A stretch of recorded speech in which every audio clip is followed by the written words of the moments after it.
Did anybody ever from Sesame Street come tell you what they felt of the show at all?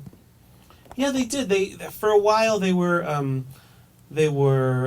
trying to please them. We didn't want to get sued or anything, so we showed them the puppets. We told them what we wanted to do. They said, Jim would have loved that. Jim was a subversive guy from the '60s, and he wanted to do more. But sex and violence. just hold on a second? Would you worry? were you worried initially showing them the puppets and all this stuff that they could have shut this whole thing that you created, that they could have shut it down even before it was launched? We were nervous about it. And we went in a supplicatory way to them, and they were very friendly with us. They picked one puppet. We had this character called Trekkie Monster, and I don't know why he was designed this way. I didn't want him to be, but he was a Cookie Monster. But he was green, and he had Spock ears, and Mr. Spock had a Star Trek T-shirt, and he looked like Cookie Monster and as Mr. Spock, and they said you can't do that, and so we redesigned him, and everything else was fine.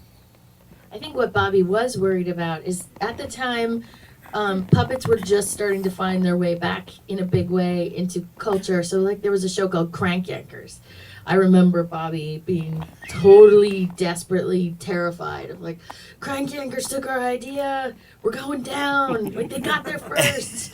There were a lot of them back then. There was Greg the Bunny. Greg the Bunny was happening. Like a lot of our generation, we were all like 20-somethings and We needed puppets. Trying to mash up our childhood, trying to figure out like our childhood and our adulthood. And so that was just in the culture.